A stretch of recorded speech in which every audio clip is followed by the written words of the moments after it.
საღამოშვიდობისა თქვენ უყურებთ მოამბეს კვირას ვასილი ვანოვჩიკოვანთან ერთად. მომდევნო 1 საათის განმავლობაში თქვენ ნახავთ.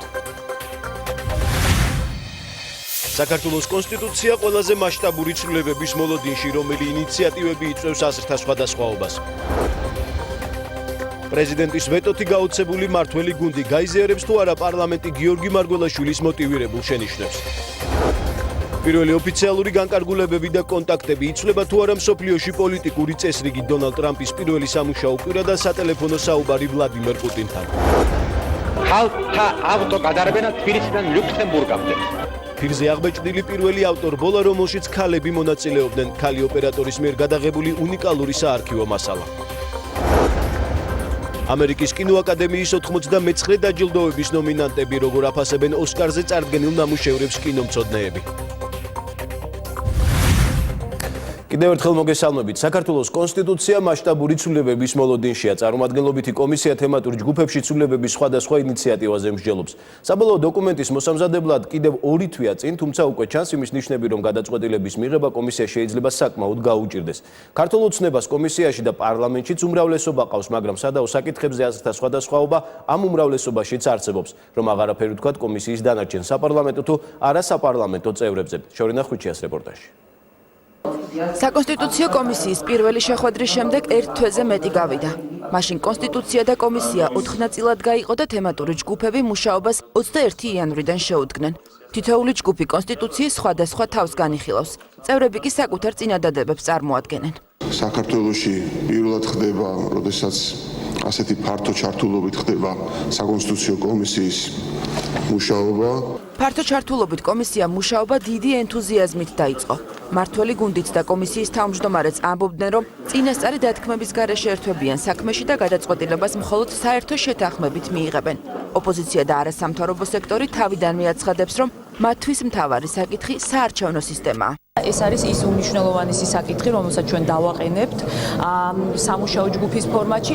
რატომ ფიქრობს საკონსტიტუციო კომისიის ერთი ნაწილი, რომ არსებული საარჩევნო სისტემა არასამართლიანია? მაგალითად 2016 წლის საპარლამენტო არჩევნები განვიხილოთ. 8 ოქტომბერს ქართული ოცნება როგორც პარტია ამომრჩევლების დაახლოებით 49%-მა შემოხაზა. თუმცა საქართველოს პარლამენტში ოცნება მანდატების დაახლოებით 75%-ს ფლობს. ანუ რეალურად მართველი გუნდის საკანონმდებლო ორგანოში იმაზე გაცილებით ბევრი მანდატით არის წარმოდგენილი, ვიდრე არჩევნებზე მხარდაჭერა მოიპოვა. კრიტიკას, რაც ვენეციის კომისიიდან მოდიოდა, პასუხობს სამხარეო პროპორციული სისტემით არჩევნების ჩატარება. ოპოზიციისა და იურისტების დიდი ნაწილი ითხოვს, რომ პარლამენტი დაკომპლექტდეს რეგიონულ პროპორციული წესით. თუმცა სამუშაო ჯგუფის ფორმატში გამოიკვეთა, რომ დიდი ალბათობით მართველი გუნდი მაჟორიტარულ სისტემას ვერ ან ძნელად შეელევა. პირადად მე ახლა პირველად ვიძახი, ასე ვთქვათ, პირდაპირ ეთერში, რომ მომხრე ვიქნები პროპორციულ სისტემაზე, გარკვეული დათქმების გადასვლის შესახებ. მართვის რა მოდელს აირჩევს კომისია. ერთადერთი, რასაც პირველივე დღიდან მართველი გუნდი ღიად ამბობს, არის ის, რომ უნდა შენარჩუნდეს საპარლამენტო მოდელი. სამუშაო ჯგუფის ფორმატში აღმოჩნდა, რომ ამ სიტყვების მიღმა პარლამენტის უფრო მეტად გაძლიერება და კლასიკურ საპარლამენტო მოდელზე გადასვლა იგულისხმებოდა. ამ მოდელის ერთ-ერთი დამახასიათებელი კი პრეზიდენტის არაპირდაპირი წესით არჩევაა. თუ ჩვენ მივდივართ საპარლამენტო მოდელის შემდგომი განმტკიცებისკენ, რასაც კომისიის წევრების დიდი უმრავლესობა ეთანხმება და ამაზე გარე კონსენსუსიც არსებობს, ბუნებრივია ჩვენ მოგვიწევს მსჯელობა კომისიის ფარგლებში, რომ არსებული სისტემა გადაიხედოს. მეხპალატიანი პარლამენტის პირობებში და უნიტარული ტერიტორიული მოწყობის გათვალისწინებით ძალიან კრიტიკულები უნდა ვიყოთ პრეზიდენტის ირიბიწის არჩევის მიმართ. შესაძლოა პრეზიდენტის გარკვეული უფლებამოსილებები შემცირდეს. მაგალითად საუბარია ელჩების დანიშვნის უფლებამოსილებაზე. გიორგი მარგველაშვილი ჯერ არაფერს ამბობს. პრეზიდენტის ადმინისტრაცია საკონსტიტუციო ცვლილებებზე აზრს, მათ შორის პრეზიდენტის უფლებამოსილებებზე საბოლოო კანონპროექტის ნახვის შემდეგ დააფიქსირებს. კომისიას დოკუმენტის მოსამზადებლად ვადა 30 აპრილამდე აქვს განსაზღვრული. როგორია მარგველაშვილის პოზიცია პრეზიდენტის არჩევის არაპირდაპირ წესთან დაკავშირებით, სწორედ ამ თარიღის შემდეგ გაირკვევა. ვინც თulis რომ ამ საკითხში უმრავლესობა გვაქვს და რასაც მინდა იმას გავაკეთებ, მე ვეუბნები რომ უკაცრავად მოითმინეთ. იქნებ ჯობდეს ამ თემაზე სხვასთანაც, ამ შემთხვევაში პრეზიდენტთან და სხვებთან კონსულტაციების გზითვია. პარლამენტისა და საკონსტიტუციო კომისიის ყოფილი თავმჯდომარე იმ ვერსიას განიხილავდა, თუ კი კომისია პრეზიდენტის არჩევის წესის შეცვლას დააპირებს და ამას გიორგი მარგველაშვილი არ დაეთანხმება. ამ შემთხვევაში დავით უსუფაშვილის ვარაუდით არ არის გამორიცხული, რომ მარგველაშვილმა გადადგომის გადაწყვეტილება მიიღოს. დაინიშნება ვადამდელი არჩევნები. ამ დროისთვის ჯერ კიდევ არ იქნება მიღებული ცვლილებები და შესაბამისად კიდევ 5 წლით საქართველოს ეყოლება ხალხის მიერ არჩეული პრეზიდენტი. მისი დაკვირვებით მოვლენების ამ სცენარით განვითარება როგორც კონსტიტუციურად, ისე პოლიტიკურად რეალურია და ეს შესაძლოა ივნისში მოხდეს. არ მაქვს ჩემო საყვარლებო ამასთან კომენტარი არ არის აბსოლუტურად განსახილველი საკითხი. პრეზიდენტის არჩევის წესზე შესაბამისმა ჯგუფმა მომდევნო შეხვედრაზე უნდა იმსჯელოს. ჯერ კიდევ ღიად რჩება პარლამენტის ადგილმდებარეობის საკითხი. იყო ესეთი მოსაზრებაც, რომ ხომ არ გაიწეროს კონსტიტუციაში, რომ პარლამენტის ადგილსამყოფელი არის ქვეყნის დედაქალაქი. არ არის გამორიცხული, რომ ადგილმდებარეობა შეუცვალონ და თბილისში გადმოიტანონ საკონსტიტუციო სასამართლოც, რომელიც ახლა ბათუმში მდებარეობს. ამ საკითხსაც კომისია განიხილავს. მართველი გუნდი, რომელსაც საკუთარი პოზიციის გადაწყვეტილებად ქცევის პრობლემა არც პარლამენტში და არც კომისიაში არ აქვს, ოკუპირებული ტერიტორიებისთვის განსაკუთრებული სტატუსის მინიჭებაზე ფიქრობს. ამ ვერსიას მომხრეები ხავს კონსტიტუციონალისტებს შორისაც. მე ვფიქრობ, რომ დღეს კონსტიტუციაში მხოლოდ ეს უნდა დაფიქსირდეს, რომ ჩვენ ვთავაზობთ მას განსაკუთრებულ სტატუსს. შემდეგ ეტაპზე რაღაცა სპეციალური ჯგუფი შეიქმნას, რომელმაც განშალოს ეს განსაკუთრებული სტატუსი რაც ნიშნავს. კონსტიტუციაში შეიძლება მოხდეს საკონსტიტუციო სასამართლოს მიერ ორჯერ უარყოფილი ნორმა, უცხო ქვეყნის მოქალაქეებისთვის მიწების მიყიდვის აკრძალვასთან დაკავშირებით. უნდა ჩაიწეროს თუ არა კონსტიტუციის პრეამბულაში საქართველოს ევროპული და ევროატლანტიკური მისწრაფებების შესახებ. ეს არის კიდევ ერთი მთავარი განსახილველი საკითხი, რომელზეც კომისიაში საერთო პოზიცია ჯერ ვერ ჩამოყალიბდა. პრეამბულაში ამის განსაზღვრა იქნება სწორი. არანაირი ჩანაწერი არავითარ პოლიტიკურ, სამხედრო თუ სამხედრო პოლიტიკურ ბლოკებზე არ უნდა იყოს ქვეყნის კონსტიტუციის პრეამბულაში. უნდა ჩაიწეროს ძირითადი ფორმულირება, რომ ჩვენ საითკენ მივდივართ, რა პრინციპისკენ მივდივართ. პროექტის წარმოსადგენად კომისიას კიდევ 2 თვე დარჩა. ამ პერიოდში საქართველოში ვენეციის კომისიის ექსპერტებს ელიან. ისინი ერთხელ ჩამოვლენ საქართველოში, ვიდრე ჩვენ გვექნება განხილვები კომისიის დონეზე. უკვე 30 აპრილს კობახიძის ხელმძღვანელობით საკონსტიტუციო კომისია დაახლოებით 3 თვიანი მუშაობის შედეგს წარმოადგენს. წინასწარვე ითქვა, რომ თუ ვადები საკმარისი არ იქნება, ეს პროცესი შესაძლებელია კიდევ გახანგრძლივდეს. საკონსტიტუციო ინიციატივებსა და კომისიის მუშაობაზე საუბარ სტუდიაში დეპუტატ ბექა ნაცვლიშვილთან განვაგრძობთ. საღამოშიდობისა ბატონო ბექა, გმადლობთ რომ მონაწილეობთ გადაცემაში. ბატონო ბექა, უკვე არსებობს 100 და სხვადასხვაობა გარკვეულ ინიციატივებთან დაკავშირებით. ამ საკითხზე აუცილებლად მინდა გკითხოთ, მაგრამ მანამდე ვიცი რომ თქვენ ფრაქცია სოციალ-დემოკრატები აპირებთ საკუთარი ინიციატივებით წარდგეთ საკონსტიტუციო კომისიაზე, რომელიც სოციალურ კომპონენტებს ეხება. კონკრეტულად რა ინიციატივა გაქვთ და რისი შეცვლა გინდა ამ ინიციატივით? ეთილი პირველ რიგში დავაზუსტებ, რომ ეს არის ჩვენი პარტიის ინიციატივა, სოციალ-დემოკრატების, რაც გულისხმობს შემდეგს. ანუ კონსტიტუციის მეორე თავში არის ჩამოთვლილი ადამიანის უფლებები და თავისუფლებები, მაგრამ ჩვენ გვინდა აქ მკაფიოდ გამოვყოთ უფრო, ესე იგი ადამიანის სოციალური უფლებები, პოზიტიური უფლებები და შესაბამისად უფრო მკაფიოდ თქვა თუ ვინ იღებს მათ განხორციელებაზე პასუხისგებლობას. განსაკუთრებით ეს ეხება, რა თქმა უნდა, უფლებას მაგალითად ღირსეულ შრომაზე, უფლებას მაგალითად ღირსეულ სოციალურ დაცვაზე, მაგრამ განსაკუთრებით რაც ჩვენ გვინდა ახლა ამ ცვლილებით გამოვყოთ და ხაზი გაუსვათ მაქსიმალურად კაფიოთ, ეს არის ღირსეულ საცხოვრებაზე, ანუ უფლებას საცხოვრისზე. ესე იგი, ჩვენ ვართ ხელმომწერები ძალიან ბევრი საერთაშორისო დოკუმენტის, საერთაშორისო შეთანხმების, ერთ-ერთი არის ევროპის სოციალური ქარტია და ამას როდესაც მიუერთით ჩვენ ეს ვაღიარეთ შესაბამისად ეს უფლება, გარდა ამისა გაეროს სხვა შეთანხმებები, მაგალითად ადამიანის უფლებათა დეკლარაცია და ასე შემდეგ, მაგრამ ეს საერთაშორისო შეთანხმებები სამწუხაროდ ჩვენს კონსტიტუციაში აქამდე არ ასახულა და ჩვენ გვინდა რომ შესაბამისად ეს შეთანხმებებიც მოვიყვანოთ თანხმობაში ჩვენს კონსტიტუციასთან, გარდა ამისა ადამიანის უფლებათა დაცვის სტრატეგია, რომელიც ესე იგი გულისხმობს 2014-დან 2020 წლამდე, ესე იგი ადამიანის უფლებების უზრუნველყოფის თვალსაზრისით რეფორმებს საქართველოში, ისიც გულისხმობს უფლებას საცხოვრებაზე და სწორედ ამ დოკუმენტზე დაყრდნობითაც გვინდა რომ ეს ყველაფერი კონსტიტუციაში აისახოს. ამას აქვს ფუნდამენტური მნიშვნელობა, გამომდინარე იქიდან რომ ჩვენი დემოგრაფიული მდგომარეობიდან გამომდინარე, ამ დემოგრაფიულ მდგომარეობაში ვიმყოფებით, სოციო-ეკონომიკურ მდგომარეობაში ვიმყოფებით, მე მგონი უპრიანი იქნებოდა გვეზრუნა ჩვენი მოქალაქეების ღირსეულ საცხოვრებელზე, იმიტომ რომ ძირითად პრობლემას დღესდღეობით ჩვენ რასაც ვაწყდებით, განსაკუთრებით ახლა მე მაჟორიტარი დეპუტატი ვარ, ეს არის საცხოვრებელი ადგილი, რომელიც ადამიანებს არ გააჩნიათ, ან გააჩნიათ დროებით, ან შესაბამისად ისინი არიან ეს დროებით საცხოვრებელის უზრუნველყოფილი ამ ხოლმე ხშირ შემთხვევაში სახელმწიფოს მიერ. ტენდენცია ზოგადად, ესე იგი, არის ძალიან უარყოფითი, გამომდინარე იქიდან, რომ საბანკო სექტორი თითქმის ეუფლება, ესე იგი, საქართველოს მოსახლეობის დიდი ნაწილის, ესე იგი, საკუთრებიდან, მოქალაქეების საკუთრებიდან ინაცვლებს ფინანსურ სექტორში საცხოვრებელი ზოგადად და ეს არის ძალიან დაღუპული ტენდენცია, ჩვენ არ გვაქვს იმის ფუფუნება, რომ ადამიანებმა იქირაონ საცხოვრებელი, იმიტომ რომ აი ესეთი შიდა მობილობა, შიდა მიგრაცია, თქვა, სამუშაო როგორც დიდ ქვეყნებშია, ინდუსტრიულ ქვეყნებში, ამ ტიპის შიდა მობილობა ჩვენ არ გვაქვს, რომ აზრს კარგავდეს საცხოვრებლების შენარჩუნება ქვეყანაში, რომ თქვა, ერთი წელიწადი ან ორი წელიწადი ერთ ადგილზე მუშაობდა და შემდეგ სხვა ქალაქში ინაცვლებდა და იქ გადადიოდა, ამიტომ აზრს დაკარგავდა.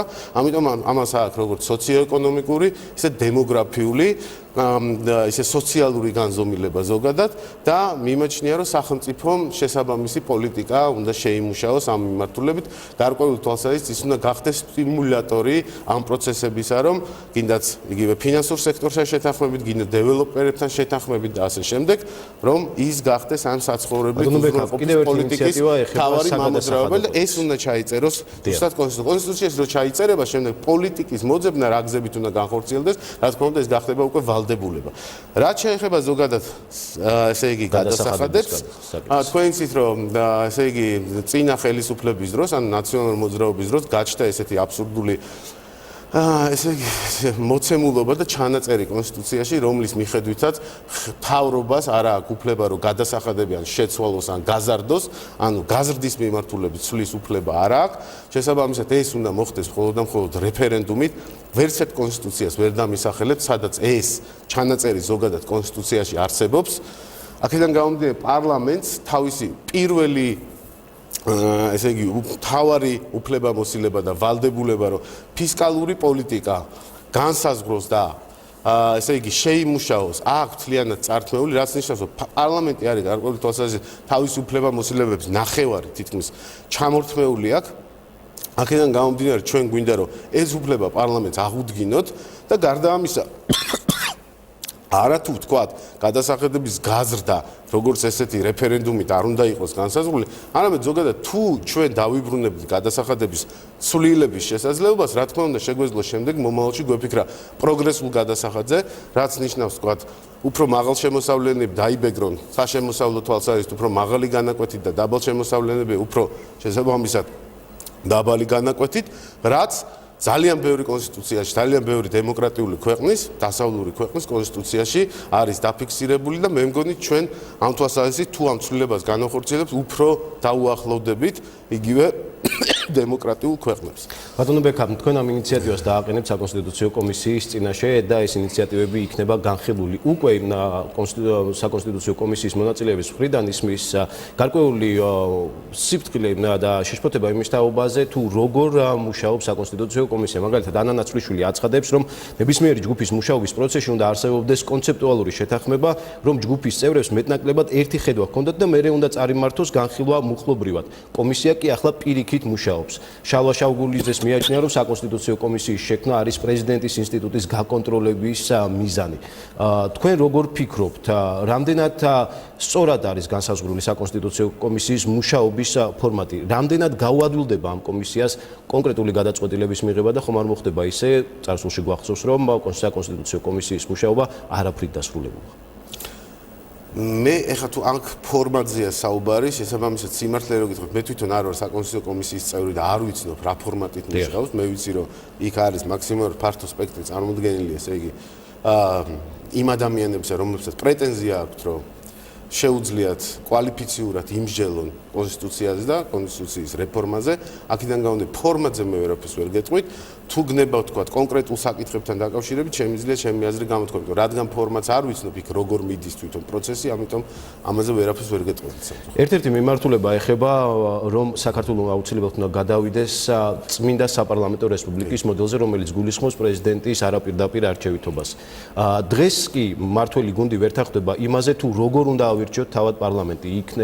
ოპოზიცია ითხოვს, რომ ეს იყოს გაუქმდეს მაჟორიტარული სისტემა და დამყარდეს პროპორციული. მაშინ, როდესაც თქვათ არ არის თანხმობა იმაზე, თუ როგორ ვირჩევთ პარლამენტს, რამდენად გამართლებულად მიგაჩნიათ, რომ პრეზიდენტი აუცილებლად უნდა იყოს არჩეული არაპირდაპირ წესით. მაგაში გეთანხმებით ზოგადად, იმიტომ რომ ეს არის ძალიან, ესე იგი, ჰოლისტურად უნდა შევხედოთ, ესე რომ ვთქვათ. ეს არის კომპლექსური საკითხი, გამომდინარე იქიდან, რომ არ შეიძლება ვთქვათ ერთი ინსტიტუტის როგორც უფლებამოსილება ისე არჩევის წესი განსაზღვროთ მეორე ინსტიტუტის უფლებამოსილების განსაზღვრის უფლებამოსილების და არჩევის წესის განსაზღვრის გარეშე, იმიტომ რომ ელემენტარული საარჩევნო სისტემის სხვადასხვა უმრავლესობებს, სხვა ტიპის უმრავლესობებს აყალიბებენ.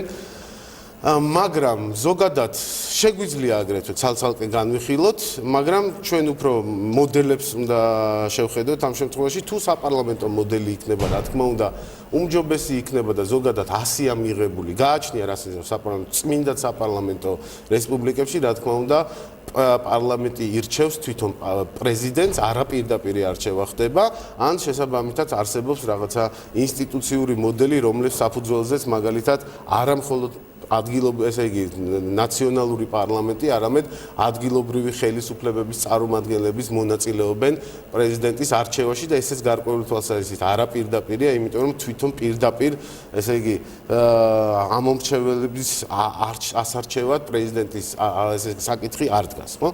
რომ პირდაპირ აირჩიონ ამომრჩეველებმა.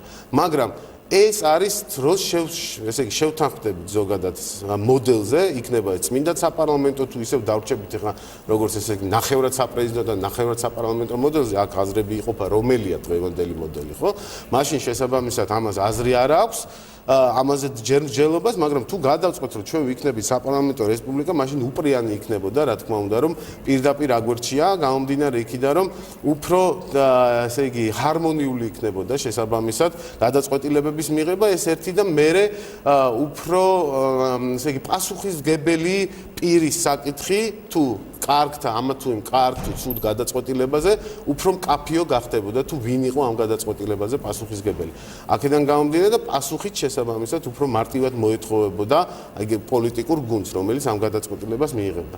ამიტომ მე ვფიქრობ, რომ უნდა დაველოდოთ, იქნება ეს საპარლამენტო, ნახევრად საპრეზიდენტო, ნახევრად ესე იგი საპარლამენტო მოდელი და იმის შემდეგ უკვე ვიმსჯელოთ, როგორ ავირჩიოთ პრეზიდენტი. რაც შეეხება არჩევნებს, რაც შეეხება საარჩევნო სისტემას, კარგი იქნება თუ საპარლამენტო რესპუბლიკა იქნება, რა თქმა უნდა, შეთანხმდებით საპარლამენტო რესპუბლიკაზე, კარგი იქნებოდა, რომ არჩევნები მომხდარიყო ეგრეთ წოდებული რეგიონალურ პროპორციული სისტემით, რაც გულისხმობს, მე მგონი, იმდენჯერ იქნა ეს სისტემა განხილული, რომ ზედმეტ ახსნასაც გარკვეული თვალსაზრისით აზრი არ აქვს, ესე იგი რეგიონალური სიების არსებობას და არა ერთიანი ნაციონალური სიის არსებობას. ნახოთ, ეს არის პროცესი შესწორებების და ესე იგი დებატების სივრცე დარჩება საზოგადოებას, როდესაც აპრილში დასრულდება საკონსტიტუციო კომისიის მუშაობა და შემდეგში შეგვიძლია ჩვენ გავაგზავნოთ ამაზე მსჯელობა. წინ ორი თვე გაქვს. ძალიან დიდი მადლობა ტომბექა იმისთვის, რომ მიიღეთ გადაცემაში მონაწილეობა. ახლა კი დღის ერთ-ერთი ყველაზე პრობლემური საკითხის შესახებ საქართველოს მთელ ტერიტორიაზე უამიდობით გამოწვეულ პრობლემებს ებრძვიან. თოვლის სახით მოსული უხვინალექის გამო შეფერხებებია საავტომობილო გზებზე და მოქალაქეთა ელექტრომომარაგებაში. სინოპტიკოსების პროგნოზით კი უამინდობა ქვეყნის ტერიტორიაზე კიდევ რამდენიმე დღის განმავლობაში შენარჩუნდება.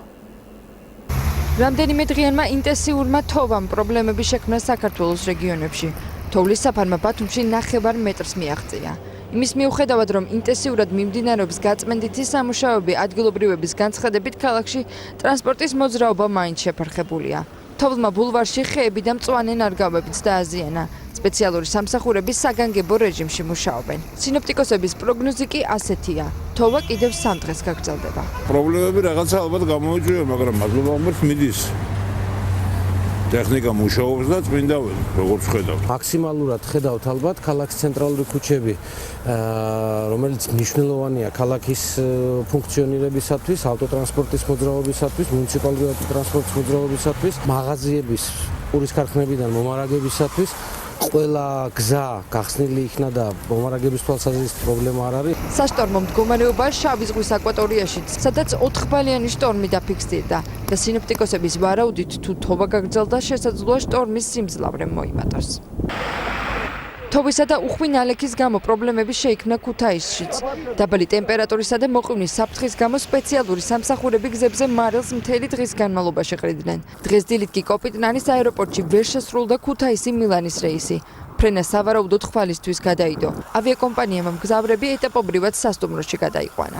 მივფრინავდით მილანში. დიახ. მე გადაიდო და ეს დაგტოვეს ასე. და მიზეზი რა გითხრას, რატო გადაიდო? როგორ გითხრათ, გამოუცდელი პილოტები ყავსო ზუსტად. ზუსტად ასე არა, გამოუცდელი პილოტები ყავსო და ამ ამინდში ვერ გავედა გაფრენად. უამინდობისა და ინტენსიური თოვის გამო მისაბმელიანი და ნახევრად მისაბმელიანი ტრანსპორტისთვის დღეს დილიდან აგრძელვები იყო დაწესებული რიკოთის უღელტეხილზე. საავტომობილო გზების დეპარტამენტი მთელი დღის განმავლობაში აფრთხილებდა ინფორმაციას გზებსა და უღელტეხილზე დაწესებული შეზღუდვების გამო. მივდივარ ქუთაისში და გუში ღამე 12 საათს მერე ვდგევარ აქ. თოვაა და როდის იქნება გზა არ ვიცი. სპეციალური რეჟიმი მოქმედებს ამ დრომდე გომბორი ბაზიანი თელავის საავტომობილო გზაზეც. მიუხედავად იმისა, რომ უღელტეხილზე მობილიზებულია შესაბამისი ტექნიკა, იყრება ტექნიკური მარილი და მიმდინარეობს გაწმენდითი სამუშაოები, ინტენსიური თოვისა და ყინვის გამო ვითარება რთულია. თითოეულობამ პრობლემები შეუქმნა გურჯაანის მაღალმთიან სოფლებს. ტრანსპორტი არ დადის, საერთოდ ეს ისეთი ადგილია. თუ მარილი არ დაიყარა, არ გადნება ის დიდი ხანი. შესაძლებელია მოძრაობა ხოლო და ხოლო მოცურების საწინააღმდეგო ჯაჭვებით და ვისაც კარგი საბურავები აქვს და მაღალი განმარტოების მანქანებს პრობლემა არ არის.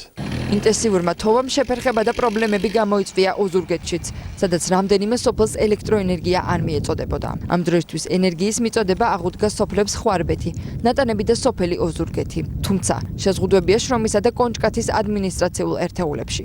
მოსალოდნელი უამინდობის გამო მუნიციპალური ტექნიკა სოფლებში 24 საათიან რეჟიმში იმუშავებს. სტაბილურად მიმდინარეობს გაწმენდითი სამუშაოები, რამოდენიმე სოფელში 9 მეტრზე მეტს აღწევს თოვლის საფარი. დაახლოებით 8 ერთეული ტექნიკა მუშაობს და შესაბამისად თუ დასაჭიროება მოითხოვს, ალბათ დავიმატებთ ტექნიკას. სინოპტიკოსები დამაიმედებელ პროგნოზს ვერ აკეთებენ. მათი ინფორმაციით ყინვა და ნალექი ქვეყნის მასშტაბით კიდევ რამდენიმე დღის განმავლობაში ამოსალოდნელია. პრეზიდენტის ვეტო და საპარლამენტო უმრავლესობის პოზიცია დღის მთავარი ახალი ამბების მოკლემი მოხილვის შემდეგ თემით ვრცლად გიბრუნდებით. საქართველოს ევროპის საბჭოს გენერალური მდივანი ეწევა. ვიზიტის ფარგლებში ოფიციალური შეხვედრები საქართველოს საკანონმდებლო და აღმასრულებელი ხელისუფლების წარმომადგენლებთან გაიმართება. განხილული იქნება საქართველოს ევროპის საბჭოს თანამშრომლობის საკითხები, განსაკუთრებული ყურადღება დაეთმობა ოკუპირებულ ტერიტორიებზე არსებულ ვითარებას და ევროპის საბჭოს ჩართულობას კონფლიქტის ზონებში ადამიანის უფლებების დაცვის საკითხებში. ვიზიტის ფარგლებში მხარეები ასევე 2016-2019 წლებისთვის ევროპის საბჭოს სამოქმედო გეგმასაც განიხილავენ. რატომ ჩავარდა სია წერილს ამ სათაურით ევა გოცილიძე აქვეყნებს და სტრასბურგის სასამართლოს მხრიდან საქართველოს მოსამართლეობის კანდიდატა სიის უკან დაბრუნების შესახებ პირველ კომენტარს აკეთებს. იუსტიციის უმაღლესი საბჭოს წევრი არ გამორიცხავს, რომ მოსამართლეობის კანდიდატების წინააღმდეგ გარკვეული პირების მუშაობა სტრასბურგის სასამართლოში მერაბიშვილის საქმის განხილვას უკავშირდებოდეს. წერილის ავტორის ინფორმაციით სიის ჩავარდნის გამო ამჟამინდელ მოსამართლეს გაუხანგრძლივდა ვადა და მერაბიშვილის საქმეს სტრასბურგში ადეიშვილის მოადგილე განიხილავს. ასევე გოცილიძის განმარტებით მისი კანდიდატურის წინააღმდეგ განხორციელდა ძალთა არნახული მობილიზაცია არასამთავრობო ორგანიზაციათა კოალიციის ადვოკატთა ასოციაციის თავმჯდომარის ევროსაბჭოში საქართველოს ყოფილი წარმომადგენლისა და სახალხო დამცველის მონაწილეობით. სადარა ვითარებაში იმყოფება საქართველოს მოქალაქე გიორგი ლუკავა ისე უცნობია. ოკუპირებულ აფხაზეთში დრანდის ციხიდან ის 3 დღის წინ გაქრა. თესმოაბემ დრანდის ციხეში ერთ-ერთ პატიმართან დაკავშირება შეძლო, რომელიც გვიყვება, რომ ლუკავა 2 დღის წინ დე-ფაქტო შინაგან საქმეთა სამინისტროში გადაიყვანეს. როგორც პატიმარი მომობესან საუბარში აცხადებს, დრანდის ციხეში იმყოფება კიდევ რამდენიმე ქართველი, რომელთა გაცვლასაც არაღიარებული რეჟიმი ქართულ სამართალდამცველთა მიერ კონტროლირება ტერიტორიაზე დაკავებულ პირებში გეგმავს. გიორგი ლუკავა ოჯახს 2 დღის წინ დაუკავშირდა და აცნობა, რომ მისი ციხიდან გაყვანა იგეგმებოდა. ოჯახი დახმარებას ითხოვს სახელმწიფო უსაფრთხოების სამსახურის ინფორმაციით, მომხდართან დაკავშირებით ევროკავშირის კავშირის მონიტორინგის მისია უკვე ინფორმირებულია და მუშაობა გრძელდება. გიორგი ლუკავა ოკუპირებული აფხაზეთის ტერიტორიაზე 5 წლის წინ დააკავეს და 20 წლიანი პატიმრობა მიუსაჯეს. კრემლს აფხაზეთში ახალი კურატორი ხავს. ამ თანამდებობაზე რუსლან თემირბულატოვი დაინიშნა. გავრცელებული ინფორმაციით ის უკვე შეხვდა ოკუპირებული ტერიტორიის დე-ფაქტო პრეზიდენტს და მასთან სამომავლო თანამშრომლობის გეგმებზე ისაუბრა.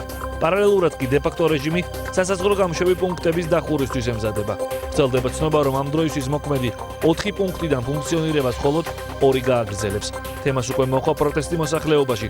დე-ფაქტო რეჟიმი ამგვარი გადაწყვეტილებისთვის წავედ გააკრიტიკეს საერთაშორისო ორგანიზაციებმაც, რომელთა პასუხადაც ოკუპირებული ტერიტორიის დე-ფაქტო საგარეო საქმეთა სამინისტრო იუწყება, რომ საზღვრის მოწყობა და გამაგრება აფხაზეთის სუვერენული უფლებაა და არა გადაადგილების შეზღუდვა.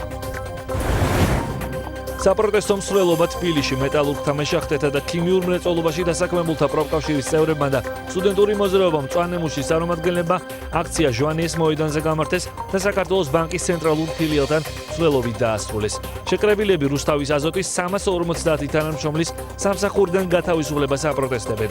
საქართველოს ბანკმა კომპანია ცოტა ხნის წინ შეიძინა და თანამშრომელთა ინფორმაციით 25 იანვარს დასაქმებულთა ნაწილი სამსახურიდან დაითხოვა. საქართველოს ბანკი თემაზე კომენტარს არ აკეთებს. ბრალდებებს უარყოფენ რუსთავის აზოტშიც. ალეპოში 5 წლიანი პაუზის შემდეგ პირველი საფეხბურთო მატჩი გაიმართა. ერთმანეთს ადგილობრივი ფეხბურთის გუნდები დაუპირისპირდნენ. უკანასკნელი საფეხბურთო მატჩი აქ 2011 წელს საბრძოლო მოქმედებების დაწყებამდე ჩატარდა. მრავალწლიანი ომის მიუხედავად სტადიონზე მაყურებლები სპორტული დაპირისპირების საგულშემატკივროდ მაინც შეიკრიბნენ. ავსტრალიის ღია პიროლობის გადამწყვეტ შეხვედრაში შვეიცარიელი და ესპანელი ჩოგბურთელი 2009 წლის შემდეგ პირველად შეხვდნენ. 8 წლის წინ ფინალური შეხვედრა ნადალის გამარჯვებით დასრულდა. ამ დროისთვის როჯერ ფედერერი რეიტინგის მე-17 ჩოგბურთელია. როჯერ ფედერერმა ავსტრალიის ღია პიროლობა მე-5-ით მოიგო. დიდი სლემის ტურნირის გამარჯვებული კი მე-18-ით გახდა.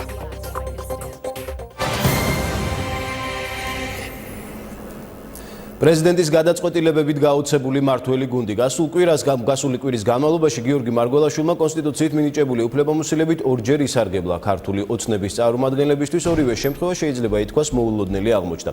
სახელმწიფოს პირველმა პირმა სააპელაციო სასამართლოს გადაწყვეტილების შემდეგ კაბელების საქმეზე მსჯავრდებული პირები შეიწყალა. თავდაცვის სამინისტროს ყოფილი მაღალჩინოსნები უკვე გათავისუფლდნენ ციხიდან. მანამდე კი მარგველაშვილმა მართლმსაჯულების მესამე ტალღად წოდებული რეფორმის კანონებს ხელი არ მოაწერა და მოტივირებული შენიშვნებით უკან პარლამენტში დააბრუნა. კაბელების საქმეზე უმრავლესობის ნაწილს კითხვები აქვს, რაც გეგმავენ დეპუტატები პრეზიდენტის ვეტოზე ჯერ უცნობია. გაიზიარებენ თუ არა წინა შემთხვევის მსგავსად კანონმდებლები მოტივირებულ შენიშვნებს თებერვალში გაირკვევა. კონკრეტულად რას ეხება პრეზიდენტის ვეტო კი ნახეთ რატე ხვისტანის რეპორტაჟში. ეს პაკეტი მოიცავს ნორმებს, რომელიც ეწინააღმდეგება მიუკენზოებელი სასამართლოს და ინდივიდუალური მოსამართლის დამოუკიდებლობის უზრუნველყოფის პრინციპებს. სასამართლოებთან დაკავშირებით საპარლამენტო უმრავლესობის მიერ დამტკიცებულ ცვლილებათა პაკეტს პრეზიდენტმა ვეტო დაადო. გიორგი მარგველაშვილის სასამართლო რეფორმის მესამე ტალღის სახელწოდებით ცნობილი ცვლილებების ცალკეულ დებულებებს არ ეთანხმება და პარლამენტს დოკუმენტს საკუთარი შენიშვნებით უკან უგზავნის. მე გადავწყვიტე გამოვიყენო კონსტიტუციური უფლება და ვთავაზო პარლამენტს მოტივირებულ შენიშვნებს, რომელთაგან უმნიშვნელოვანესია ის ცვლილებები, რომლებიც უზრუნველყოფს სასამართლოში თავმჯდომარეების არჩევის წესს და აგრეთვე გააუქმებს მომავალში საგამოცდო ვადას. მე მიმაჩნია, რომ ამ მოტივირებული შენიშვნების გათვალისწინებით ჩვენ მივიღებთ უფრო მაღალი ხარისხის კანონმდებლობას და უფრო მაღალი ხარისხის სასამართლოს. პრეზიდენტი უახლოეს დღეებში მოტივირებულ შენიშვნებს კანონპროექტის სახით ჩამოაყალიბებს. მანამდე კი ცნობილია ის ძირითადი პრინციპები, რომლის შეცვლასაც პრეზიდენტი ითხოვს. მათ შორისაა ახლად არჩეული მოსამართლის 3 წლიანი გამოსაცდელი ვადის გაუქმება. სასამართლოს თავმჯდომარეების არჩევა არა იუსტიციის საბჭოს, არამედ მოსამართლეების მიერ და სხვა. პრეზიდენტის შენიშვნებს იზიარებენ ოპოზიციაში და არასამთავრობო სექტორში. ძირითადად იგივეა ნათქვამი, რასაც უკვე ამბობდა ვენეციის კომისია და არასამთავრობო ორგანიზაციების ძალიან დიდ ნაწილსაც ჰქონდა კონკრეტულ საკითხებთან მიმართებაში შენიშვნები. მაგალითად თავმჯდომარეების არჩევის წესთან დაკავშირებით და ასე შემდეგ.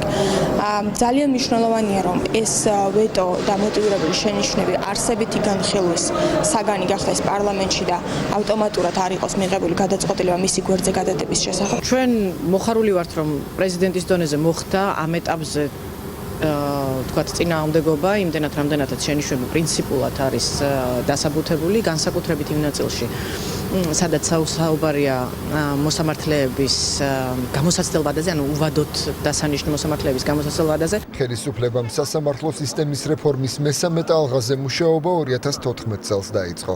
საკანონმდებლო ცვლილებების მიზანი სასამართლოს დამოუკიდებლობის, მიუკერძოებლობის და სანდოობის დონის ამაღლება იყო, რისთვისაც პროცესში ვენეციის კომისიაც მოიწვიეს. ავტორიტეტულმა ევროპულმა კომისიამ კანონპროექტისადმი საკუთარი შენიშვნები გამოთქვა, რომელთა ძირითადი ნაწილი პრეზიდენტმა საკუთარ რეკომენდაციებში ასახა. თუმცა მმართველმა გუნდმა მაგალითად ახლად არჩეულ მოსამართლეთა გამოსაცდელ ვადაზე უარი არ თქვა. მოსამართლისთვის გამოსაცდელი ვადის დაწესებამ შესაძლოა დააკნინოს მოსამართლეთა დამოუკიდებლობა, ვინაიდან მათ შესაძლოა იგრძნონ ზეწოლა და საქმეები გარკვეული მიმართულებით გადაწყვიტონ. მოსამართლეთა გამოსაცდელი ვადა უნდა იქნას ამოღებული საერთო სასამართლოების შესახებ ორგანული კანონიდან და კონსტიტუციიდან.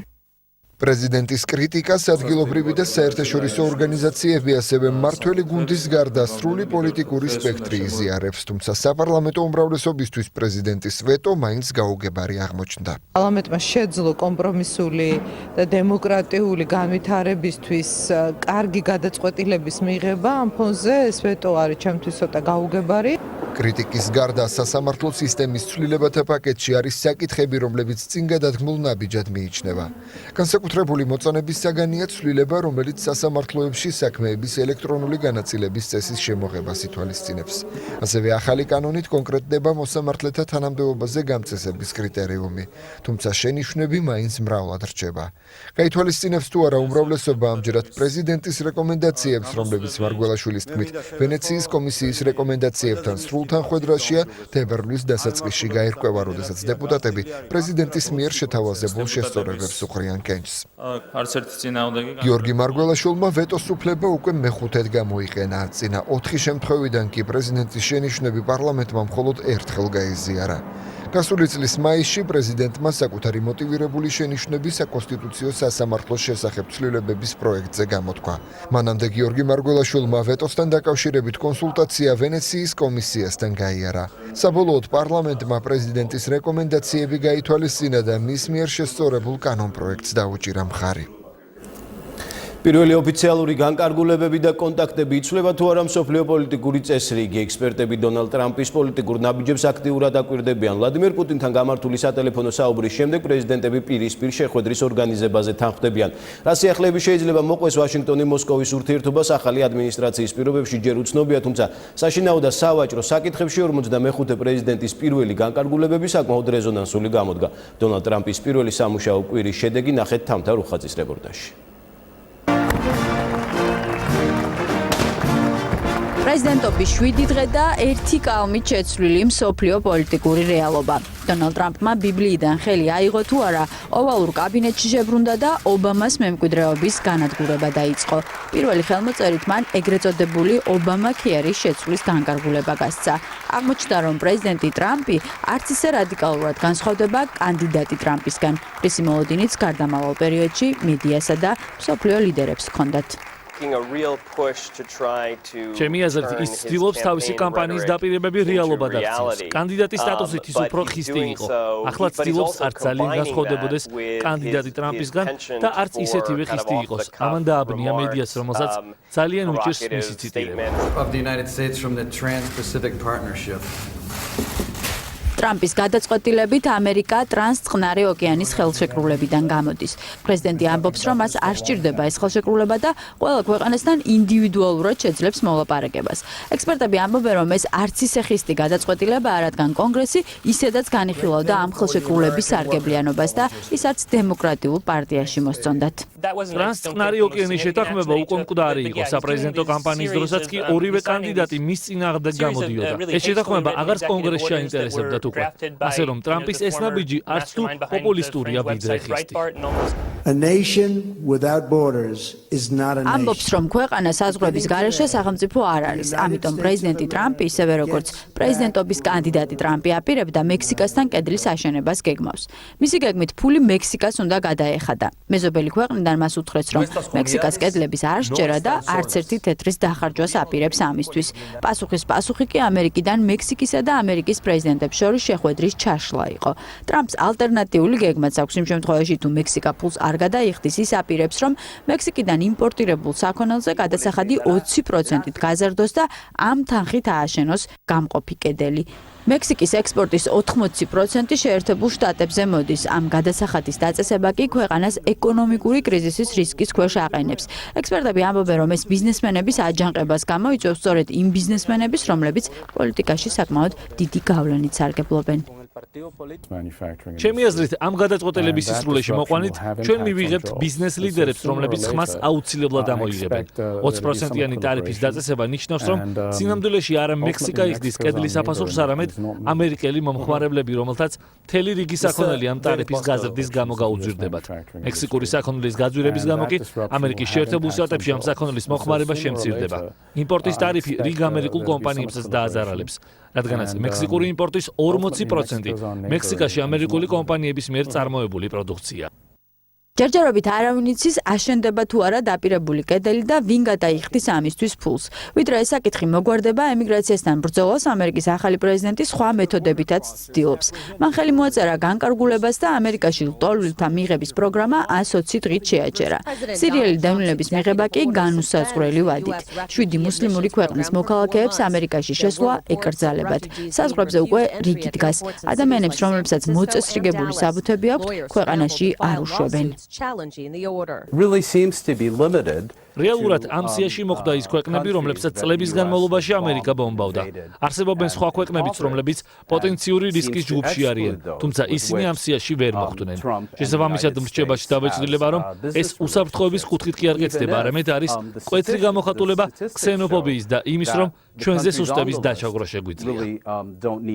კვირის ბოლოს დონალდ ტრამპმა პირველ უცხოელ ლიდერს უმასპინძლა. თეთრ სახლში მისი მიწვევით ბრიტანეთის პრემიერ-მინისტრი ჩავიდა. ტერეზა მეიმ და ტრამპმა თქვეს, რომ ორ ქვეყანას შორის განსაკუთრებული ურთიერთობები არსებობს, რომლის გაღრმავებასაც ისინი სამომავლოდ აპირებენ. მიუხედავად იმისა, რომ ზოგიერთ საკითხზე აზრთა სხვადასხვაობა აქვთ. როგორ აპირებენ არაჩვეულებრივი ურთიერთობების შენარჩუნებას ამ ყველაფრის ფონზე? ამ შეკითხვით ჟურნალისტები დაინტერესდნენ. ტრამპის პასუხი ასეთი იყო. Actually, I'm not as brash as you might think. ტერეზა მეისთან შეხვედრის შემდეგ აღმოჩნდა, რომ ტრამპს შესწორებები მხოლოდ საგარეო თუ საშინაო პოლიტიკაში არ შეაქვს და მან ცვლილებები ოვალურ კაბინეტშიც განახორციელა. მან ოვალურ კაბინეტში დააბრუნა უინსტონ ჩერჩილის ბიუსტი, რომელიც ობამამ პრეზიდენტობის დროს ოთახიდან გაიტანა. ჩერჩილის ოვალურ კაბინეტში დაბრუნებისთვის მან ტერეზა მეისგან მადლობა მიიღო. ტერეზა მეის გაცილების შემდეგ ტრამპსა და პუტინს შორის შედგა სატელეფონო საუბარი. ისინი ტელეფონით დაახლოებით 50 წუთის განმავლობაში საუბრობდნენ. როგორც პრესამსახურები ამბობენ, საუბრის დროს განიხილეს ეგრეთ წოდებული ისლამურ სახელმწიფოსთან ბრძოლის გზები, სირია, უკრაინა და დაავალეს სპეციალურ ჯგუფებს, რომ ტრამპსა და პუტინს შორის პირველი ოფიციალური შეხვედრა შედგეს, თუმცა როდის ეს ჯერჯერობით უცნობია. კვირის მთავარი ახალი ამბების მოკლე მიმოხილვის შემდეგ არ გამოტოვოთ უნიკალური საარქივო მასალა.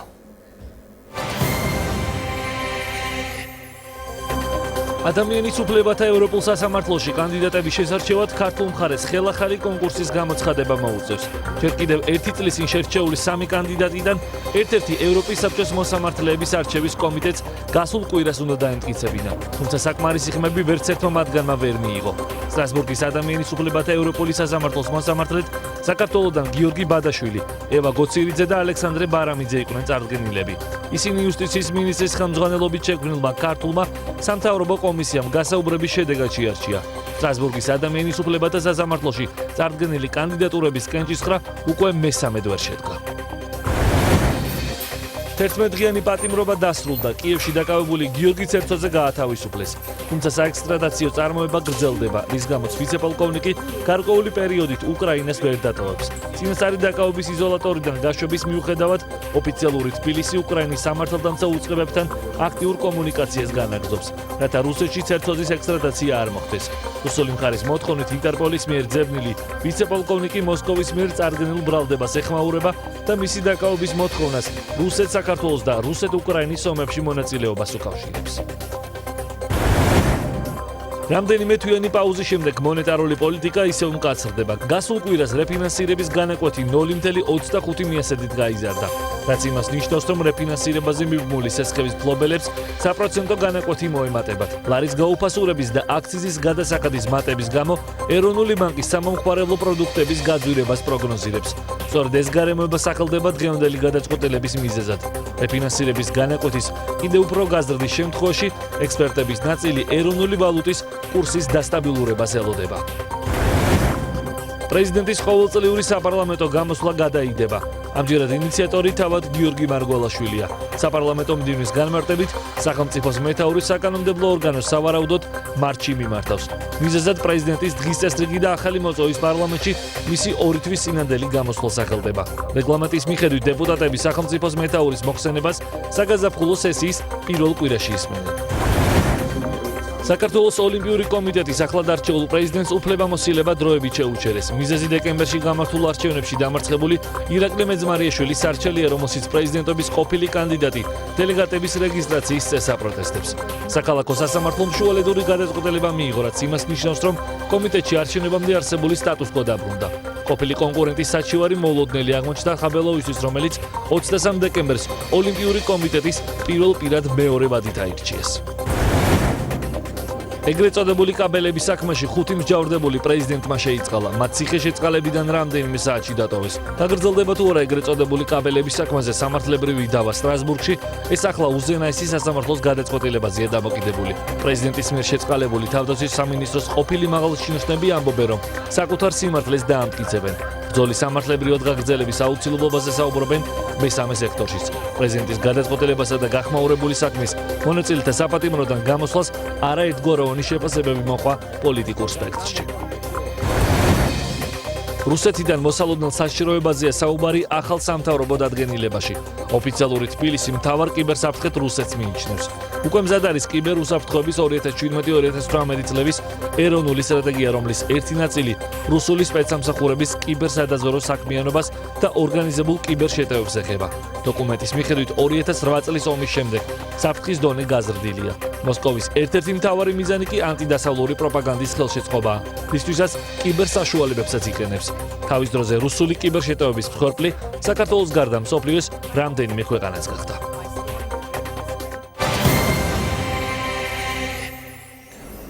საქართველოში დღეს ქალი მძღოლი უკვე აღარავის უკვირს, თუმცა ეს დღეს, როდესაც ავტომობილი თითქმის ყველას ყავს, მაგრამ როგორც ირკვევა სტერეოტიპები, ქართულმა მძღოლებმა კაცილებით ადრე დაარღვიეს.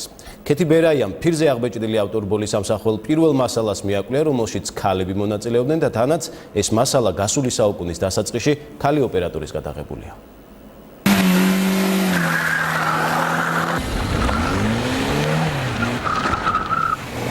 არასდროს არაფერი არ მისწავლია. ტელევიზორიდან ვიხილე, ხალი მართავდა მანქანას. მანქანა მოვიპარე 8 წლის ასაკში. ჩვენ სადაც ვიმყოფებით, ამ ადგილას წამოვედი.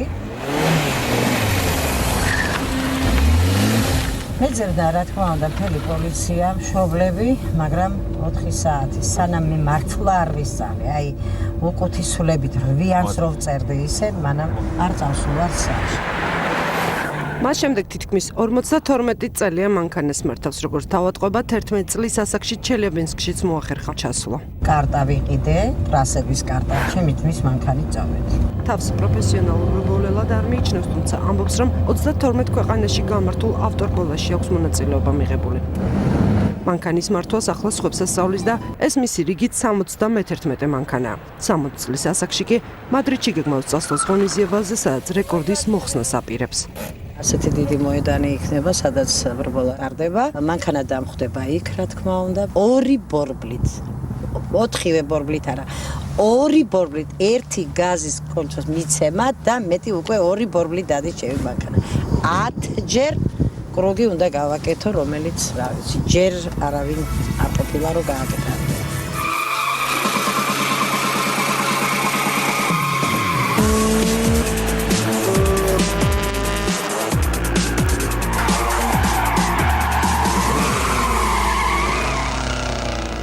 დღეს ავტო და მოტოსპორტით არაერთი ქალია დაკავებული, თუმცა როდის ჩაერთვნენ პირველ სპორტის სამსახიობაში გოგონები, დაზუსტებული არ არის. მოტო და ავტორალის პირველი კადრები ეროვნულ არქივში 1939 წლის 12 მარტით არის დათარიღებული. თბილისის ავტოკლუბმა მოაწყო ქალთა ავტოგადარბენა თბილისიდან ლუქსემბურგამდე. მაშინ გადარბენა მე-18 ყრილობას მიუძღვნეს. იმავე პერიოდის გაზეთ კომუნისტში კი გაცილებით ვრცელი სტატია, თუმცა მოტომრბოლელი ქალბატონების ვინაობის დაზუსტების გარეშე. მარო ზალიშვილი წერს, რომ მოტოკოლონა 15 მოტოციკლეტისტის შემადგენლობით, მოტოციკლეტისტი ქალის მამედოვას კომანდორობით დუშეთისკენ გაემართა. როგორც სწავლა ნიჭიერი იყოს ადამიანი 1 და 2 დღეში ამას ვერ სწავლობს, ამას წლების პრაქტიკა ჭირდება. ესე იგი, თუ უკან გადაუდგავთ ნაბის, მივხვდებით, რომ რამოდენიმე წლის მანძილზე ქალები ინტენსიურად იღებდნენ რბოლებში მონაწილეობას. ერთადერთი რაც ამ დრომდეა ცნობილი, თბილისში თავად მოტოკლუბის დაარსების თარიღია. 1923 წელს ახლანდელი აღმაშენებლის ქუჩაზე, სადაც სუხიშვილების სტუდიაა და იქ გაიხსნა ეს პირველი მოტოკლუბი და აქ ჰქონდათ 20 მოტოციკლი, რომელიც ამერიკული ფირმა ინდიანას ფირმის იყო და ესე რომ მთელ ევროპას არ ქონდა ამდენი ინვენტარი, რაც ჩვენ მოტორბოლელებს ჰქონდათ მაშინ. სულ მამაკაცები არიან სხვადასხვა. გადარბენას კომანდორობდა ავტოინჟინერი ქალი ამხანაგი კუსტალიოვა. ავტოგადარბენის მონაწილე 17-მა ქალმომძღოლმა კი მაშინდელი ლუქსემბურგისკენ, ანუ ბოლნისისკენ აიღო გეზის საბჭოთა ავტომანქანებით. საბჭოთა ავტომობილისტმა ქალებმა გვიჩვენეს მანქანების მართვის მაღალი ხარისხი. გასულ საუკუნეში მოწყობილი ამ ავტორალის შესახებ დღეს ბოლნისში არავის ახსოვს და არც ცნობებია დაცული. ვერც იმ ადგილის იდენტიფიცირება მოვახერხეთ, სადაც მრბოლელი ქალების კოლონას საზეიმო დახვედრა მოუწყვეს. ერთი შენობა იყო, მაგრამ კონკრეტულად აღსახული. ქალებმა გვიჩვენეს მანქანების მართვის მაღალი ხარისხი და ამტანიანობა. ანუ ფრაგმენტული იმდენად, რომ შეიძლება ითქვას, რომ რაღაც გაგებით ყველა სახლი ერთმანეთს არ გავს, მაგრამ ფორმატი ყველას ერთად, გოთიკური სტილის შენობები არის და გაიხსენო, ან რომელი ქუჩა შეიძლება ყოფილიყო, სადაც ფინიში მოხდა, ცოტა არ იყოს ნელი. მეტად სამ შეცვლილი არის არა მარტო სახლების ფორმები და სტილი, ზოგადად ქუჩების განლაგებაც. კიდევ ერთი საგულისხმო დეტალი, რაც ამ გადარბენის შესახებ ინფორმაციის მოძიებისას ვიპოვეთ და დოკუმენტური კადრების გადაღებას უკავშირდება. გაზეთ კომუნისტის სტატიის მიხედვით კინოქრონიკისთვის გადარბენის მთელი მსვლელობა საქართველოს კინოქრონიკის ოპერატორმა ქალმა თუშურაშვილმა და რეჟისორის ასისტენტმა ქალმა გოლშაძემ გადაიღეს. აღმოჩნდა, რომ თუშურაშვილი იყო პირველი ქალი ოპერატორი ქართულ დოკუმენტალისტიკაში. ქალი იშვიათი ყავდა დოკუმენტურ კინოში ოპერატორი. მე არც ყოფილა. ძალიან სირთულე იყო მაშინ, იმიტომ რომ აპარატურა იყო ძალიან ძიმე, მაგრამ დოკუმენტალისტებს ჰქონდათ სუბუქი აპარატები იყო ასეთი, აიმო, ზამბარაზე იყო მომართული და იმით იღებდნენ და იყო საბარგო მანქანები, ღია ძარით და თავისი განათების აპარატურით ყველა მთელი ჯგუფი ეჯდა იმ ღია მანქანაზე, კარგამეთში თუ ცუდამეთში. თბილისი, გორი, თბილისი. კიდევ ერთი ავტოგადარბენა, რომელშიც ქალები მონაწილეობდნენ, ნატო ვაჩნაძის სახელსაც უკავშირდება და სავარაუდოდ 1948 წლით უნდა თარიღდებოდეს. რალის მონაწილეები მოყვარული მრბოლელები იყვნენ. მარშრუტი თბილისი, გორი, თბილისი. მე მგონი იყო ემადინი, თუ შეიძლება ვცდები, მაგრამ მე მგონი ემადინი იყო. უნდა გითხრათ, რომ მეც წამიყვანა თან.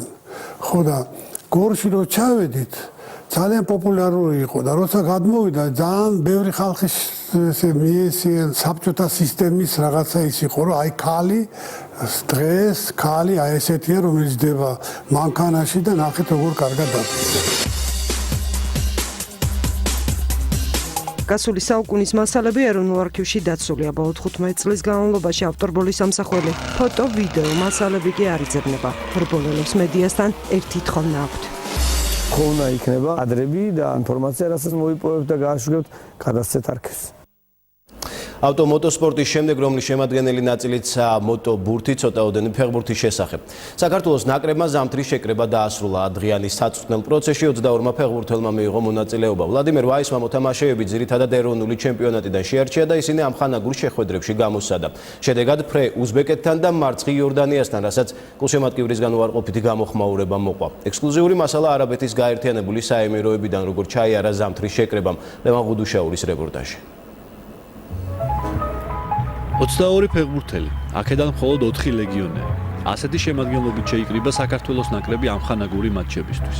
ვლადიმერ ვაისმა გუნდის უახლოესი რეზერვის შემოწმება გადაწყვიტა და ეროვნული ჩემპიონატის საუკეთესო ფეხბურთელები გამოიძახა, რომელთა უმრავლესობასაც არასოდეს ჰქონია ნაკრებში მოხვედრის შესაძლებლობა. თბილისში გავლილი 4დღიანი საწვრთნელი პროცესის შემდეგ გუნდი დუბაიში გაემგზავრა და 21 იანვრიდან უკვე ადგილზე დაიწყო ამხანაგური მატჩებისათვის მზადება. საქართველოში საფეხბურთო სეზონი მარტში იწყება, როდესაც სახელ და სისტემა შეცვლილი ჩემპიონატი აიღებს სტარტს. ვარჯიშების დროს ერთი შეხედვითაც ჩანდა, რომ ფეხბურთელები საუკეთესო ფორმისაგან შორს იყვნენ. იანვრის სადღესასწაულო პერიოდში დაგროვილი ზედმეტი კილოგრამები ქართველი მოთამაშეების ისედაც არც თუ რეაქტიულ სისწრაფესაც მკვეთრად უსვამს ხაზს. ეს შეკრება ძირითადად გაცნობით ხასიათს ატარებდა და შესაბამისად ბიჭებიც მონდომებით ცდილობდნენ ნაკრების მწვრთნელისთვის თავის მოწონებას. გავდივართ თეორიულ წვრთნებს, ისევე როგორც სპორტთან ერთად ვარჯიში გვაქვს, ძირითადად დატვირთვები არ ყოფილა, ემზადებით სპორტთან ერთად და ტაქტიკური ვარჯიშებია. ვთქვი, რომ მიუხედავად იმისა, რომ ძირითადი ბირთვი საქართველოს ჩემპიონატიდან არის, კარგი თამაში იქნება, იმიტომ რომ როგორც ხედავ, შეთამაშებული გუნდი ვიქნებით. დღეს უკვე წინა სამაშველო ვარჯიში იყო, რამაც ძალიან კარგად ჩაიარა. ჩემთვის პირველი თამაშია ეროვნული ნაკრების მაისურით და ყველანაირად ვეცდები, რომ წარმატებული დებიუტი გამოდგეს ჩემთვის ნაკრებში თამაში. 23 იანვარს საქართველოს ნაკრებმა უზბეკეთთან ისპარინგა. ვლადიმერ ვაისმა ფრთხილი ტაქტიკა აირჩია. გუნდმა პირველ ტაიმში ბურთი და ინიციატივა მეტოქეს დაუთმო. ამის მიუხედავად მაინც მოახერხა რამდენიმე სახიფათო მომენტის შექმნა.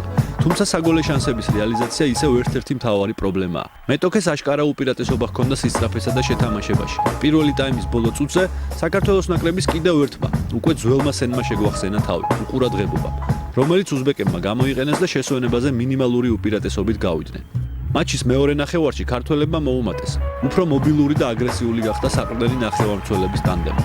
ანგარიშის გათანაბრებაც ვარჯიშზე დამუშავებული სტანდარტული სიტუაციის გათამაშების შემდეგ მოხერხდა. ნაკრებში სადებიუტო გოლი შეაგდო თემურ შონია და ამასთან ერთად გახდა ბათუმის დინამოს პირველი ფეხბურთელი, რომელმაც ეროვნული გუნდის მაისურით მოახერხა გატანა. ცოტა ხანში უზბეკების კარში მეორე ბურთიც გავიდა. თბილისის დინამოელმა საბა ლობჟანიძემაც გახსნა ნაკრებში გატანილი გოლების ანგარიში. მაგრამ ქართველმა ფეხბურთელებმა ერთი წუთიც ვერ მოახერხეს ანგარიშის შენარჩუნება და საბოლოოდ მატჩი ფრედ 2-2 დასრულდა. ჩვენი მოთამაშეებისთვის სასარგებლო მატჩი იყო. ზოგიერთმა მათგანმა ამ დონეზე ასეთი გუნდის წინააღმდეგ პირველად ითამაშა. შედეგით კმაყოფილები ვერ ვიქნებით. 2-1-ზე მარტივი პოზიციური შეცდომა დაუშვით და საკუთარ კარში დასანანი ბურთი მივიღეთ. საერთო ჯამში თამაში ცუდი არ იყო. რამდენიმე მომენტი შევქმენით. მათი ვერ გამოყენება ჩვენი ავადმყოფობაა. უზბეკეთთან დაშვებული შეცდომების შესაფასებლად და მომდევნო თამაშისთვის მოსამზადებლად საქართველოს ნაკრებს მხოლოდ ერთი ვარჯიში ჰქონდა. ვლადიმერ ვაისის ფეხბურთელებიც უნდა გამოეცა და რომლებსაც პირველ მატჩში არ მიეცათ მოედანზე გასვლის შესაძლებლობა. შესაბამისად, იორდანიასთან შეხვედრაში ძირითად შემადგენლობაში რამდენიმე ცვლილება მოხდა, მაგრამ ამან ეროვნულ ნაკრებს ვერ უშველა. იორდანიასთან მატჩის პირველ ნახევარში ქართველებმა მხოლოდ ერთხელ შეუდიეს მწვავედ და ნახევრად მომენტი შექმნეს. ბოლო წუთზე კი ისევ გაუშვეს. დუბაიში მაყურებლის მხარდაჭერით შეგულიანებული იორდანიელი ფეხბურთელები მეორე ტაიმში თამამად ეთამაშნენ ევროპელ მეტოქეს. საქართველოს ნაკრები კი ამჯერადაც დაიჩაგრა სისწრაფეში და ფიზიკურ კონდიციებში. ეს მატჩი შეიძლებოდა არც წაგვეგო, ბაჩუარავუს ბოლო წუთზე ცარიელ კარში რომ გაეტანა, მაგრამ ეს ასე არ მოხდა. იორდანიამ საქართველოს 1-0 მოუგო.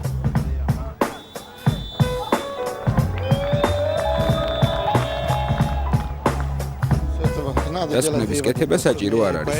ჩვენ დუბაიში ჩამოვედით იმისთვის, რომ ფეხბურთელებისთვის, რომელთაც პოტენციალი აქვთ და ნაკრების კანდიდატებად ითვლებიან, თავიანთი შესაძლებლობების წარმოჩენის საშუალება მიგვეცა.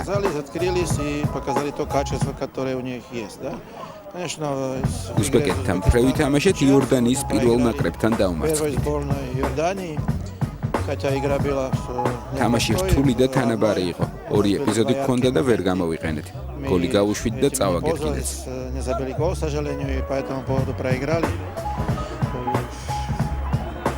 მატჩის დასრულებისთანავე შეფასების გაკეთება რთულია. ბიჭების თავდადებით კმაყოფილი ვარ. საქმისადმი დამოკიდებულება კარგია. რა თქმა უნდა, არის კითხვები თამაშის ხარისხთან და სხვა დანარჩენ მიმართულებებთან დაკავშირებით. ვერავიზე ვიტყვი, რომ სასეირნოდ იყო წამოსული. ბოლომდე დაიხარჯა. თავარი იყო ეროვნული გუნდის კანდიდატების შეგვირჩია.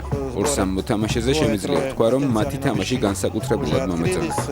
სერბეთის წინააღმდეგ შეკრებაზე ორ მათგანს აუცილებლად გამოვიძახე. კიდევ ერთხელ ცხადად დავინახეთ, რომ საქართველოს ეროვნულ ჩემპიონატში ფეხბურთელების მომზადების დონე არადამაკმაყოფილებელია. რაც უპირველესად მათ ფიზიკურ მოუმზადებლობაში და დაბალ სისწრაფეში აისახება.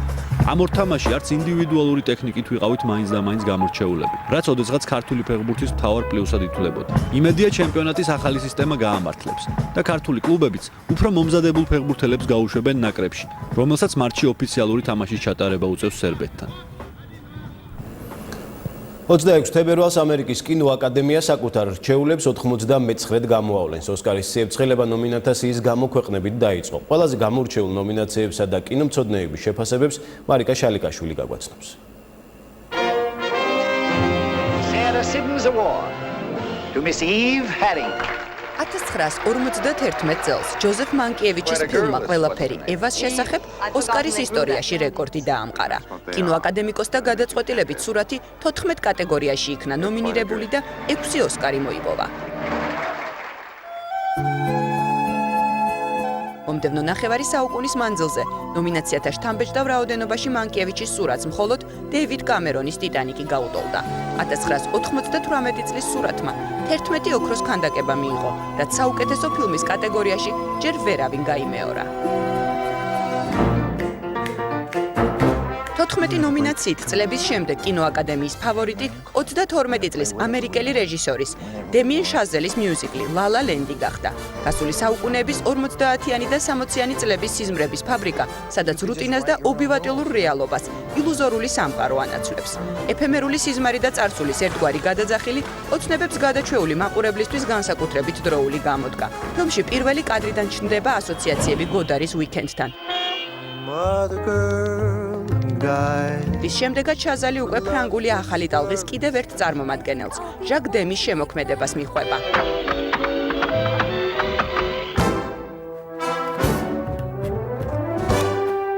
როცა ჯინჯერ როჯერსისა და ფრედ ასტერის მსგავსად, ემა სტოუნისა და რაიან გოსლინგის წყვილი საცეკვაო ნომრების შესრულებას იწყებს, მსგავსება ჩნდება ჰოლივუდის კლასიკურ ნიმუშებთანაც. რაც შეეხება სურათის ფინალს, კინოკრიტიკოსები მას ჟაკ დემის შერბურის ქოლგების პირდაპირ ციტატასაც უწოდებენ.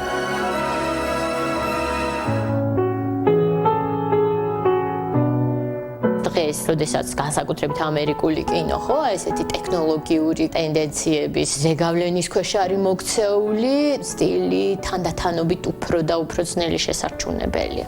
ცხადია, ის საგანგებოდ მიმართავს სტილიზაციას. ძალიან ბევრი კრიტიკოსი გამოსვლისთანავე ამ ფილმისა იმასაც აღნიშნავდა, რომ ეს არის პასტიშის პასტიში, თავის დროზე რა ჟაკ დემიმ შექმნა, რომელიც იყო ცხადია ესეთი ირონიული, ოღონდ ძალიან რაფინირებულად შემობარებული ირონია, აი ამაზე კიდევ რეპლიკა. კინოს მოყვარულს სწორედ ეს მოწონს, როდესაც აი რაღაცა სხვადასხვა გამოძახილები შეიძლება დაინახოს.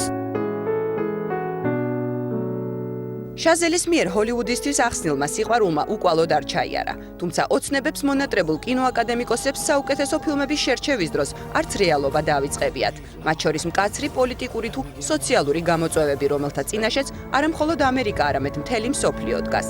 თვარის შუქი და ჩამოსვლა La La Land-ის შემდეგ ყველაზე მეტ 8 ნომინაციაშია დასახელებული.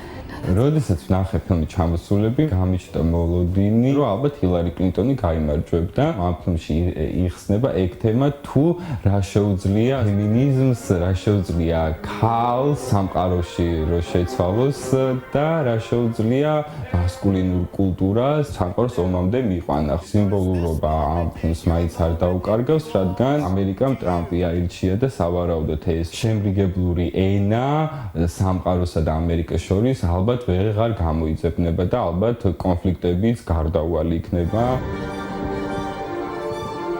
რაც შეეხება მთვარის შუქს, კუზიანი მთის შემდეგ მეორე ფილმია, რომელიც ეხება LGBT თემს და წარმოდგენილია ოსკარზე. თან აქ ყველაზე მნიშვნელოვანი ისაა, რომ ეს არიან აფროამერიკელი გეი წყვილი. ძალიან საინტერესო იქნება ასეთ ფილმს რაბედი ელის ტრამპის ამერიკაში.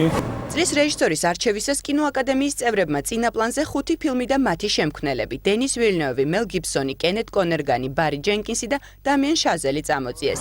ფილმების ჩამოსვლა, სინდისის ქენჩნა, ზღვისპირა მანჩესტერი, მთვარის შუქი და ლა-ლა ლენდი ავტორები. მამაკაცის როლის საუკეთესო შემსრულებლის კატეგორიასაც 5 ნომინანტი ყავს.